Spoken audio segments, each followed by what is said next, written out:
gave you a preview about was when Gemma found her dharma, her soul's purpose, like right before my eyes. It was the most amazing thing I've ever seen in my life.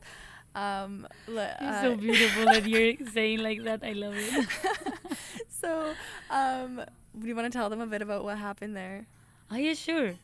Well, just like it's so beautiful the way you explain because yeah, you literally feel it through your not through your soul. Like if I arrive you with a really nice new and all happy and shaking, you're like ah, and then you reply to me the same. It's just something magical, and it happened when with this company with this agency, we went to a small island.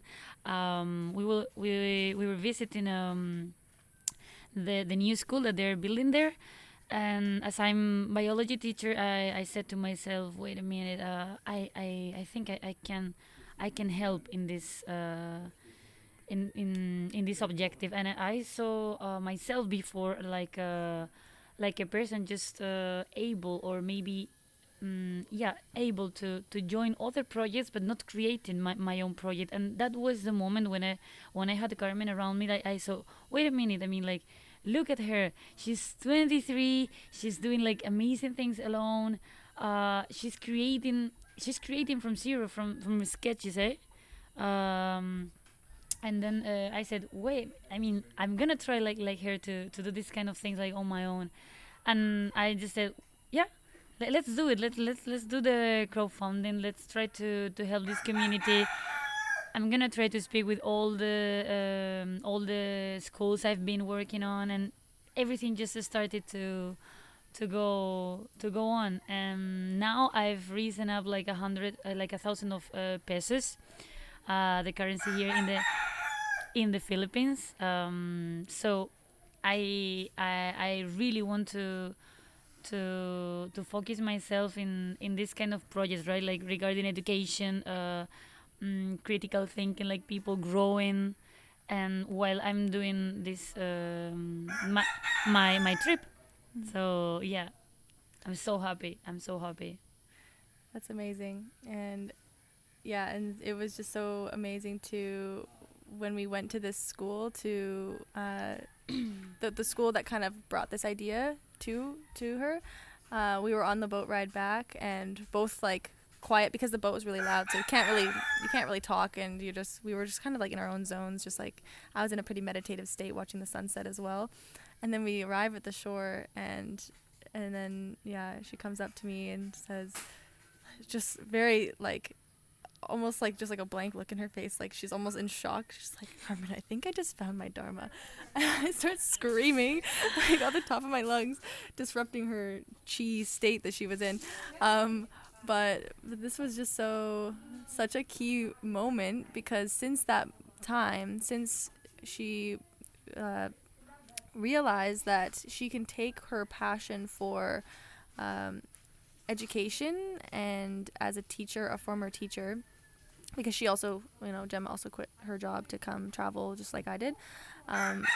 But she, yeah, being able to, so when she realized that she can take what she already knows and what she's passionate about or what she was doing before and turn it into like a real passion project and and actually change the world this way, was just so amazing to witness this. So since that time, she has actually taken so much action on this goal and on this dream and vision she has. It's unbelievable. Like I'm really proud because I mean, for me, I'm in a leadership course like I've talked about before, and we have to take urgent action on our goals and on our dreams.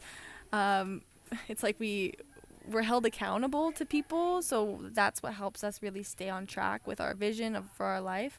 And I admire Gemma because she doesn't have that, and she literally still every day has taken action to create this vision for herself. And like every day I've just watched it go more and more and more, and it's turned into, tell them what it's turned into. Okay, well, oh my gosh, yeah, I'm gonna cry. I have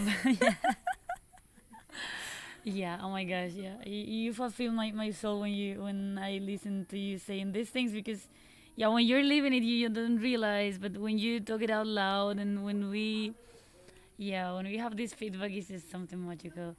Well, I think it's just having you around and just arrive to you with this energy. And when you speak, I tell you, right, that you throw diamonds because I take one of your words and I say, wait, Carmen, I have another idea. And you say, what was happening? And then, okay. And then one day, with all of the money I've risen up, I was thinking, like, okay, what can I do? Maybe I can just split. I can just create another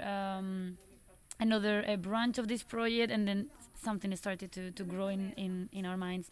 And then I realized that in the place I've spent most of my time here in the Philippines, here in Port Barton, they didn't have any kind of a cultural center, social area to gather kids, teenagers, and adults. And I thought, like, wait a minute, it's kind of my dream to, because I've always wanted to have like my place, like an academy, like that. But this goes further because what I proposed already to the town hall, the school, well, I've been doing kind of meetings, but here everything goes really smooth. So I think it's just because I'm meeting the right people, or I'm just addressing to the correct ones. So I started to speak with the associations around, and the marine park in which I'm volunteering for because I'm in an ocean conservation NGO. So everything started to to get into the way, and I spoke to them. I proposed to the town hall my proposal, and yeah, everything is turning into reality. The cultural center of Port Barton is starting to grow. The idea is to have a space for gathering, for like an eco-friendly area, built with recycling materials, native style, bamboo. I'm trying to gather the teenagers, all the local community for this purpose. I want to be just an observer of what Port Barton can achieve and give just the ideas. Maybe do kind of workshops. I don't know. It will be like educational environment, not only for receiving information as we normally have in the schools. Okay, I'm a teacher. I know I would love to do more about it, but in the end, the schools for me are kind of a passive way of learning, and this place will be an active one. So I think this area has so much to give for the inhabitants of Port Barton, and also for the incoming visitors that we come here. Because if you can offer this educational stuff with local communities, visitors will love to stay longer, and this place will grow and will attract the kind of tourism that we want in the world, right? Like eco-sustainable, people aware of nature, that they really like to enjoy time with local people, and not only coming here just for island hopping. Island hopping is amazing, but if we tell people what they're gonna see in the ocean, it's so much better, and your experience grows. So yeah, this is more or less my idea, and it's an educational project with lots of branches. And every day I come to Carmen with a new thing. She gives me feedback for another one, and whoa, yeah. Let's see how the people accept the idea, and let's go. Yes. Oh my gosh, I love it. Sorry for the podcast. Yeah, it's not like I asked you to be on my podcast or anything. What are you doing talking to me for? Yeah, and you know what was, I think, the most recent two things that happened that were really exciting around this. First, she was literally just given a building. Like, okay, so here we were discussing, like, you know, Gemma was discussing getting a building created by one of our friends out here who's good at building houses. And you know, we know A people, native hut, right? yeah, like just like a hut. And she was thinking about starting this literally from the ground, from nothing, and turning it into some like this, what it's becoming. And then through talking with the community hall people who can kind of give the okay on this stuff, she was literally just gifted a building. Like, here we have this extra building that's the old health center, and it's a adorable little like rancher house thing, with a kitchen and a bathroom and everything already there. So Anna has a bunch of like supplies and things that you can use, instruments already. She wanted to do music music section, like all of these different things. And it was just handed to her on a silver platter, like, okay, that's what you want, you're clear about what you want, here you go. Like, it is literally was. And I was just so, I could not believe, I went and checked it out with her, and we were just so excited and giddy and like jumping around.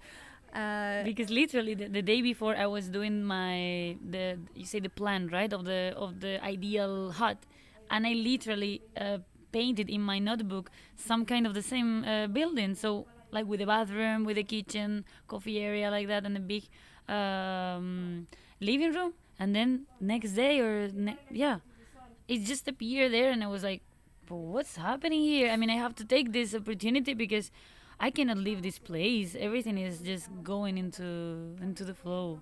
That was a big visualization. Into the flow. I love it. Yeah, and we had a meeting the other day with the people of the community, and it went really well. And Gemma was able to like give the pitch about everything and get the people together and have some food. It was just really great. So I'm really glad that I got to stay here longer in this the place that we're staying in Port Barton, because I'm glad I got to be a part of that.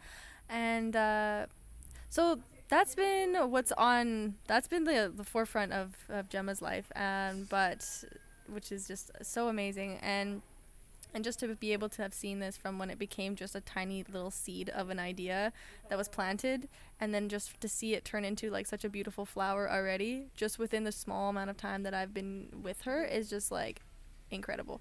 So But you have to know you're part of my 5 people, right? Like, yeah, because I'm totally sure if I hadn't met you, I think maybe it will take me longer to arrive to this to be like more powerful, so you have to know that for sure it's because I got you around me. Yeah. oh, thank So you. you can literally say that you're an inspirational leader. And yeah, this fantastic sentence that you just repeat to yourself, and then yeah, it's simply amazing. You have to know that, yeah, you're spreading your seeds around, and these people will make big things. So I think like we're not like able to imagine how big changes we can do, like indirectly. Because if you're really nice to another person and you give them the, I don't know, the as a not like a role model, but you're just being yourself, and these people cut your energy, and then so it's like branching, right? And everything just changes around you in a really positive way. Yeah, yeah. It's the ripple effect of life. It's so beautiful just to see what's gonna happen from us, Yeah. And same with the feeding project of when we, and Gemma also helped me. Exactly. I forgot to even I didn't even think about that when I was thinking about what we would talk about, but she's helped me with my higher purpose projects. I've helped her with hers. We've just been it's been so amazing, and thank you. And I literally I'm so blessed and honored to be so honored by you. Like, I feel so it's just I'm honored to be a part of your transformation, and I definitely I feel so it's just, I'm so grateful. I'm glad. Me as well. Oh my yeah. gosh. Like I said, you guys, it's the back and forth. Yeah. We're just passing the energy back and forth. It's like passing the energy baton of life, and it's amazing. And so it's been wonderful. So next, I mean, there's more. What else has happened throughout this time? Other than I've had I've also raised money through a GoFundMe to feed a couple communities out here in the Philippines, and we were kind of doing this around the same time. For me, this started off as just a homework assignment through the course that I'm in, and of course Gemma was all over helping me with that, and just was really helpful when we went and did that the first time, and then the second time I did it was when I was in a different community. And so yeah, that was something that's happened ever since, and I think that it would have been I think Gemma really contributed to that too, and fed my excitement around it. And we've both had a lot of chances throughout this whole time we've known each other. We've had a lot of chances to stretch our intuition, and some examples for me, I had to decide between staying in El Nido where we were working in Derek Cotton.